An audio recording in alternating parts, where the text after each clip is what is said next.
Hello everyone welcome back to your favourite channel. So dear students ये video आज आम कौन करवा तुमर जो वैदिक जुग और परवर्ती वैदिक जुग अच्छी तार आम कौन करें 2 and 3 मार्क क्वेश्चन डिस्कसन करते तुम फर्स्ट पार्ट आम कौन करते क्वेश्चन नंबर 15 पर्यंत ऑलरेडी डिस्कसन करते यही पार्ट आम कौन करवा तुम क्वेश्चन नंबर 16 टारू आरंभ करवा।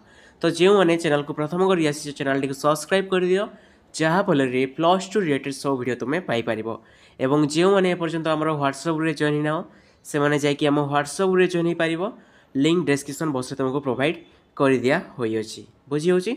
आउ फर्स्ट कथा तो मुझे थैंक यू कहवाक चाहिए तुम समस्त को डियर स्टूडेंट्स जो मैंने ह्वाट्सअप बारंबार मत पचारि जे सार कौन आपण देह भल है कौन आपड़ ए गुड फिल करूँ देह कौन सुस्थ है तो तुम समस्त को धन्यवाद तुम्हें मो विषय एत भाई मो प्रीवियस वीडियो कही मत फीवर हो जाए ओके जहाँफल कौन टी वॉइस टी चेंज आसी जाइए ओके तो फीवर छाड़ी जाइए बट टिके कोल्ड रही जहाँफल वॉइस टी भल शुभा जाऊन ओके किसी कथा नहीं या 2-3 दिन पर्यटन एमती ही रट आम कौन क्लास टी कंटिन्यू रखा बुझी हो।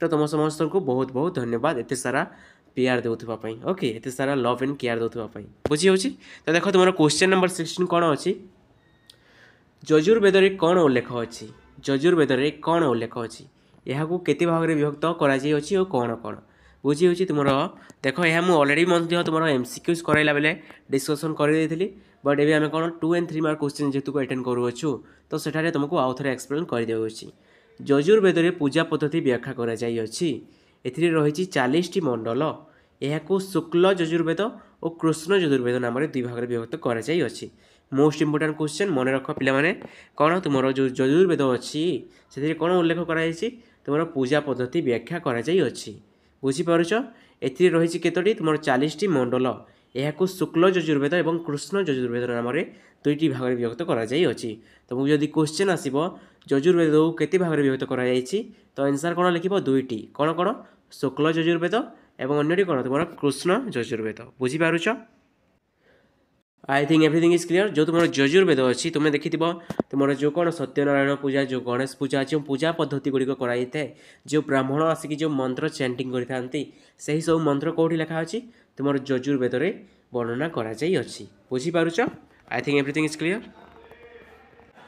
ओके। सो नेक्स्ट क्वेश्चन देख क्वेश्चन नंबर 17 कौन अच्छी वैदिक जुगे छात्र मैंने अध्ययन करुवा विद्यापीठर नाम कौन थिला सेठारे क्यों क्यों विषय शिक्षादान करा बुझी हो। वैदिक जुगे छात्र मैंने अध्ययन करुवा विद्यापीठर नाम कौन थिला और सेठारे क्यों क्यों विषय शिक्षादान प्रदान करा बुझी हो। तो यार आंसर कौन आसो देख देख वैदिक जुगे छात्र मैंने अध्ययन करुवा विद्यापीठर नाम थिला गुरुकुल ओके बा नाम गुरुकुल थिला ओके। तो देख सेठारे ज्ञान और चरित्र विकास करने शिक्षा दिवा संगे संगे तर्कशास्त्र नीतिशास्त्र धातुशास्त्र युद्धशास्त्र ब्रह्मविद्या गणित ज्योतिर्विद और दर्शन आदि छात्र मान शिक्षा दि जाऊला बुझीपार। तो से विद्यापीठ नाम कौन था गुरुकुल थिला बुझीपार से कौन शिक्षा दि जाऊला ज्ञान और चरित्र विकास करने सहित कौन करुले तर्कशास्त्र नीतिशास्त्र धातुशास्त्र युद्धशास्त्र ओके ब्रह्मविद्या गणित ज्योतिर्विद्या और दर्शन आदि छात्र मान कौन शिक्षा प्रदान करा बुझी हो। नेक्स्ट क्वेश्चन देख क्वेश्चन नंबर 18 कौन अच्छी वैदिक जुगे राजा को शासन में साहाय्य करुवा मुख्य कर्मचारी माने किए राजा मुख्य उपदेष्टा थिले बुझी हो। वैदिक जुगे राजा मान शासन कार्य साहाय्य करुवा कर्मचारी माने किए थिले ओके एवं से मुख्य उपदेष्टा किए थिले बुझीपार। आंसर कौन है देख वैदिक जुगे राजा को शासन कार्य साहाय्य करुवा मुख्य कर्मचारी मध्य पुरोहित सेनानी और ग्रामणी माने मुख्य थिले बुझी हो। क्यों माने मुख्य थिले पुरोहित सेनानी और ग्रामणी माने एवं कौन देख पुरोहित राजा मुख्य उपदेष्टा थिले राजा मुख्य उपदेष्टा किए थिले पुरोहित जे कि कौन करुले ना सजेसन करुले जे सजेस्ट करुले बुझी हो। क्वेश्चन नंबर 19 देख क्वेश्चन नंबर 19 कौन अच्छी वैदिक जुगे राजा को शासन में साहाय्य करने क्यों संस्था रही और कौन कौन बुझी हो। वैदिक जुगे राजा को शासन कार्य साहाय्य करने क्यों संस्था रही और कौन कौन वैदिक जुगे राजा को शासन कार्य साहाय्य करने गणतांत्रिक संस्था रही कौन संस्था रही तुम गणतांत्रिक संस्था एवं ताहा कौन गोटे है सभा और अन्यटी कौन तुम समिति बुझीपार सभा और समिति। क्वेश्चन नंबर 20 देख परवर्ती वैदिक जुगरे राजा को शासन कार्य साहाय्य करुवा कर्मचारी मान नाम कौन थिला। परवर्ती वैदिक जुगरे राजा को शासन कार्य व्यवहार साहाय्य करुवा कर्मचारी मान नाम कौन थिला। परवर्ती वैदिक जुगरे राजा को शासन में साहाय्य करुवा कर्मचारी माने हेले ब्राह्मण जे कि पुरोहित कार्य बा पूजा पद्धति करुले, राजन्य जे कि संभ्रांत वर्गर थे बा संभ्रांत परिवार थे बुझी होची, महिषी जे कि कौन तुम पाटराणी थे, सूत सूतर अर्थ कौन रथ चालक बुझी होची, संग्रहित्री संग्रहित्री मीन्स तुम कोषाध्यक्ष मीन्स किए जी कि कलेक्शन करुले बुझी होची, तुम टैक्सेस गुड़िक भागदुग कौन तुम कर अदायकारी। अरे कोषाध्यक्ष मीन्स कौन लिसन कोषाध्यक्ष मीन्स जी तार से कौन करते जोगुली। ओके मुझे मिस्टेकली कही कोषाध्यक्ष मीन्स से जो कोष था जी जोगुले तार जी जोगुआली थे जी सिक्यूरीटी गार्ड थे कौन कोषाध्यक्ष कहला और तुम भागदुग को कौन कर आदाय कर मीन्स तुम टैक्स कलेक्शन करुली बुझी होची। क्षत्रिय अक्षय बप ओके पोषा खेल तत्वावधारक मन रख अक्षय बप तुम आसी था एग्जाम अक्षय बपर मीन्स कौन तुम पोषा खेल तत्वावधारक बुझी होची। पूर्व काल में कौन था राजा मान पोषा खेल निमंते गोटे शौक था और से शौक को पूरण करने तार गोटे गोटे कौन रोते जो हेड थे पोषा खेल से कौन कहला अक्षय बप बोली कहुला बुझी होची। देन कौन अच्छे देख 5टी कि 6टी बाकी उत्तर दियो तो ताहा दिला तुम 2 मार्क क्वेश्चन एवं कौन करवा तुम 3 मार्क क्वेश्चन देखा बुझीपार। ऋग्वेदीय धर्मर प्रधान वैशिष्ट्य गुड़िक कौन। ऋग्वेदीय धर्मर प्रधान वैशिष्ट्य गुड़िक कौन। वैदिक आर्य मानकर आध्यात्मिक जीवन थिला भारतीय संस्कृतिर मूलपिंड बुझी होची। प्रकृतिर उपासक थिले से कौन करुले प्रकृतिर उपासक मीन्स प्रकृतिर विभिन्न वस्तु बा जिनिस गुड़िक पूजा करुले जेपरि तुम वृक्ष पहाड़ पर्वत बुझी होची ए सब कौन करुले से पूजा करुले से प्रकृतिर विभिन्न रूप को देवता बोली मन करुले एवं उपासना करुले। पृथ्वी आकाश सूर्य इंद्र मरुत वायु उषा और वृक्ष इत्यादि से पूजा करते से क्या पूजा करते देख पृथ्वी मीन्स तुम माटी को कहुच्छी आकाश सूर्य इंद्र मरुत मीन्स तुम वायु ओके मरुत और वायु एठारे तुम मेंशन कराई मरुत मिडिल पार्ट एंड वायु तुम जो तुम समस्त थारे थाए बुझी होची। उषा मीन्स कौन तुम डन जहाँकि तुम कौन प्रत्युष बोली कहुई तुम सकाल समय ओके और वृक्ष बुझीपार इत्यादि से कौन करुले तुम पूजा करुले। तो देख आर्य मैंने एकेश्वरवाद पर गुरुत्व प्रदान करुले मीन्स कौन एकेश्वरवाद मीन ईश्वर होती एक बुझीपार। स्तोत्र एवं मंत्र उच्चारण द्वारा से देवादेवी को संतुष्ट करें बुझीपार से कौन करते स्तोत्र एवं मंत्र उच्चारण द्वारा केवल से मंत्र गुड़िक चैंटिंग कर कौन करुले देवादेवी को संतुष्ट करुले। पूजा पद्धति ब्राह्मण माने प्राधान्य नथिला बुझी होची एवं सही समय पूजा कार्य ब्राह्मण मानकर से अधिक प्राधान्य नथिला साधारण लोक मध्य से पूजार अंशग्रहण कर निजे से पूजा को कौन कर संपादन कर परिवार समस्त सदस्य एकत्रित हो प्रार्थना एवं यज्ञ संपादन तो देख परिवार समस्त सदस्य एकत्रित हो प्रार्थना एवं यज्ञ संपादना करुले बुझीपार।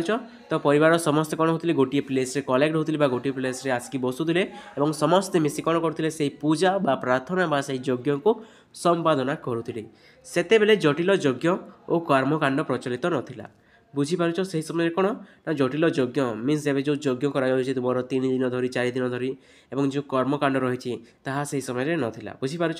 सनातन धर्म यही आर्य धर्मर रूपांतर मात्र बुझे जो आर्य धर्म था ताहा कौन होती परवर्ती समय सनातन धर्म में परिवर्तन होती बुझीपार।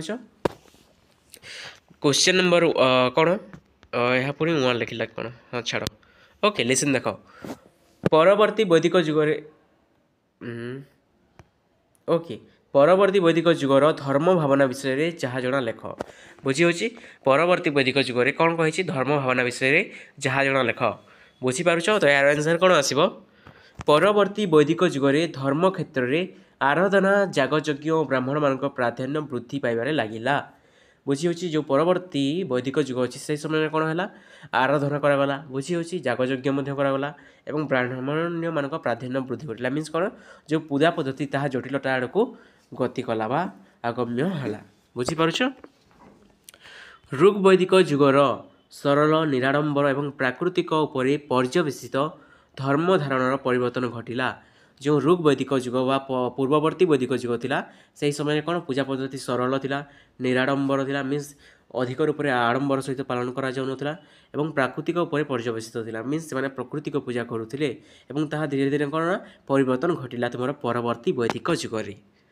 धर्म भावना जटिल और कलुषित हो पड़ा जो धर्म भावना थिला ताहा कौन जटिल हो पड़ा एवं ताहा कलुषित मीन्स तुमर कौन कलुषित बा मैला बा तुमर कौन ना ताहा अस्वच्छ बा तुमर कौन सेटारे पाप मिशीगला बुझीपारुछ ब्रह्मा विष्णु महेश्वर गणेश दुर्गा आदि नूतन देवादेवींकर आविर्भाव घटिला एवं परवर्ती समय रे तुमर नूतन देवादेवी मध्य आसिले ब्रह्मा विष्णु महेश्वर गणेश और दुर्गा बुझीपारुछ यज्ञ पशु बलि दिगला आग काले कौन तुम यज्ञ बहुत निराडंबर और सरल थिला किंतु परवर्ती वैदिक युग कौन है पशु बलि दिगला यज्ञ समय कर्मवाद पर विश्वास प्रकटित है मीन्स कर्मवाद पर विश्वास प्रकटित है मीन्स तुम जदि भल कर्म कर तो तुम्हें भल फल प्राप्त कर बुझीपारुछ मंत्र तंत्र गुणी गारेडी और भूत प्रेतों भय लोक मान मध्य प्रवेश कला जहाँ तुम परवर्ती वैदिक युग कौन है मंत्र तंत्र गुणी गारेडी भूत प्रेत यह सब क्यों समय आसला तुम परवर्ती वैदिक युग समाज को एंट्री कला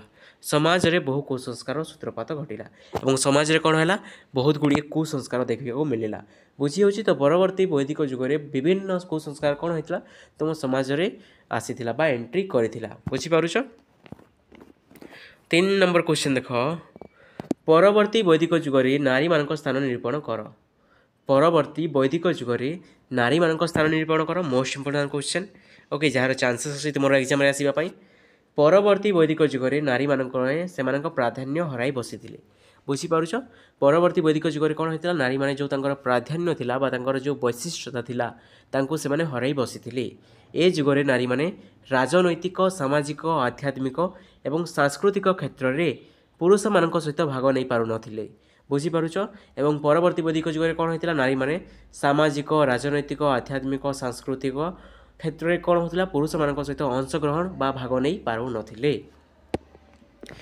देख नारी माने निजर संपत्तिगत अधिकार हराई बसते मीन्स कौन जो पितृ संपत्ति थिला बा तांकर जो संपत्ति थिला से संपत्तिगत अधिकार कौन से माने हराई बसी नारी स्वाधीनता ह्रास पाई से जो फ्रीडम थिला जो स्वतंत्रता थिला जो स्वाधीनता थिला ताहा मध्य से माने हराई बसी धीरे धीरे कौन होता ताहा ह्रास पाई समाज रे बाल्य विवाह बहुपत्नी ग्रहण यौतुक प्रथा सतीदाह प्रथा परदा प्रथा भली कुसंस्कार गुड़िक मुंड टिकी एवं समाज रे विभिन्न कुप्रथा यथा कौन बाल्य विवाह मीन्स बहुत छोट समय रे बा बाल्यकाल विवाह करदेवा बहुपत्नी ग्रहण मीन्स कौन गोटे मनीष विभिन्न कौन 2 किंबा 3टी 4टी पत्नी ग्रहण कर यौतिक प्रथा मीन्स तुम डाउरी सिस्टम ओके सतीदाह प्रथा मीन्स कौन जदि हजबैंड डेथ हो जाऊँगी तो सही तार वाइफ को कौन करेंगे जीवंता से निआरे फेंकीदेवे जीवंता से निआरे पकईदेवे परदा प्रथा कौन तुमको परदा देकी चलने को पड़ो मीन्स तुम 4 कांध मंदिर आबद्ध रोके और तुम मुखरे कौन ना परदा बांधा पड़ो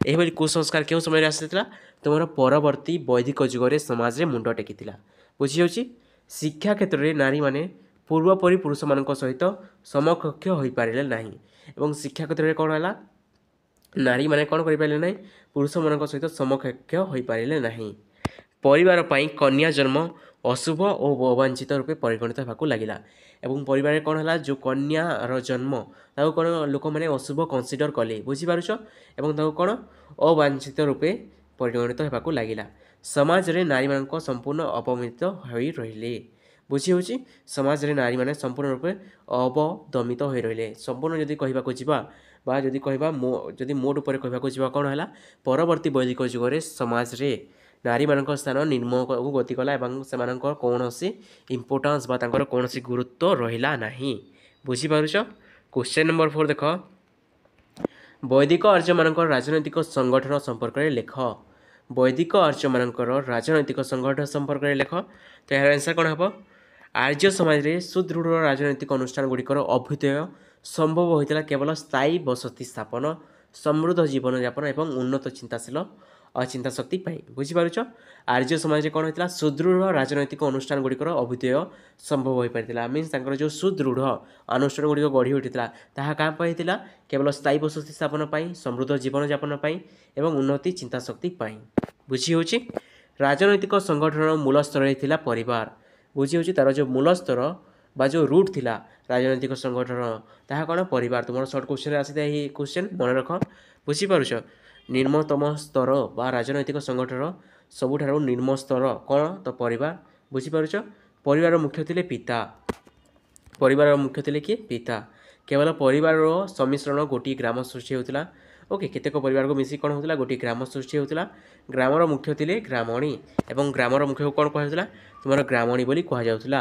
କେତେକ ଗ୍ରାମକୁ ନେଇ ସୃଷ୍ଟି ହୋଇଥିଲା ଅଞ୍ଚଳ ବା ବିସ୍। ବୁଝିପାରୁଛ? ଏବଂ କେତେ ଗୁଡ଼ିଏ ଗ୍ରାମକୁ ନେଇ କ'ଣ ସୃଷ୍ଟି ହୋଇଥିଲା? ବିସ୍ ସୃଷ୍ଟି ହୋଇଥିଲା ବା ଅଞ୍ଚଳ ସୃଷ୍ଟି ହୋଇଥିଲା। ବିସ୍ର ପରିଚାଳନା ଦାୟିତ୍ୱରେ ଥିଲେ ବିସ୍ପତି। ବୁଝିହେଉଛି? ବିସ୍ର ପରିଚାଳନା ଦାୟିତ୍ୱରେ କିଏ ଥିଲେ? ବିସ୍ପତି। ଏଠାରେ ବିଶ୍ୱ ହୋଇଯାଇଛି କିନ୍ତୁ ଆନ୍ସର୍ କ'ଣ ହେବ? ବିସ୍ପତି। କେତେକ ବିଶ୍ୱକୁ ନେଇ କ'ଣ ହୋଇଥିଲା? ସୃଷ୍ଟି ହୋଇଥିଲା ଜନ ଏବଂ କେତେ ଗୁଡ଼ିଏ ବିସ୍କୁ ନେଇ କ'ଣ ସୃଷ୍ଟି ହୋଇଥିଲା? ଜନ। ଗୋପ ଥିଲେ ଏହାର ମୁଖ୍ୟ ଏବଂ ଗୋପ କିଏ ଥିଲେ? ଏହାର ମୁଖ୍ୟ। କେତେକ ଜନକୁ ନେଇ ବୃହତ୍ ରାଷ୍ଟ୍ର ସୃଷ୍ଟି ହୋଇଥିଲା ବା ଏହାକୁ କ'ଣ କୁହାଯାଉଥିଲା? ଜନପଦ କୁହାଯାଉଥିଲା। ବୁଝିହେଉଛି? ଏବଂ ରାଜା ଥିଲେ ଏହାର ମୁଖ୍ୟ। ବୁଝିହେଉଛି? ଫାର୍ଷ୍ଟ ତୁମର ଷ୍ଟାର୍ଟ ହେଉଥିଲା କ'ଣ? ଷ୍ଟାର୍ଟ ହେଉଥିଲା ତୁମର ପରିବାର। ଓକେ, ଯାହାକୁ ମୁଁ ତୁମକୁ କ'ଣ କରୁଛି? ଆଇଡେଣ୍ଟିଫାଏ କରାଉଛି। ଲେସନ୍ ଧ୍ୟାନର ସହିତ ଶୁଣ। ଫାର୍ଷ୍ଟ ଥିଲା କ'ଣ? ତୁମର ପରିବାର। ବୁଝିହେଉଛି? ଦେନ୍ କ'ଣ ଆସିବ? ଦେନ୍ ଆସିବ ତୁମର ପରିବାରକୁ ନେଇକି କ'ଣ ସୃଷ୍ଟି ହେଉଥିଲା? ଗ୍ରାମ ସୃଷ୍ଟି ହେଉଥିଲା। ଦେନ୍ ଗ୍ରାମକୁ ନେଇକି କ'ଣ ସୃଷ୍ଟି ହେଉଥିଲା? ତୁମର କ'ଣ ସୃଷ୍ଟି ହେଉଥିଲା? ଗ୍ରାମକୁ ନେଇକି ତୁମର ବିସ୍ ସୃଷ୍ଟି ହେଉଥିଲା। ଓକେ, ବ୍ଲୁ କଲର୍ ବିସ୍। ବୁଝିପାରୁଛ? ଏବଂ ବିସ୍କୁ ନେଇକି କ'ଣ ସୃଷ୍ଟି ହେଉଥିଲା? ବିସ୍କୁ ନେଇକି ତୁମର କେତୋଟି କ'ଣ ସୃଷ୍ଟି ହେଉଥିଲା?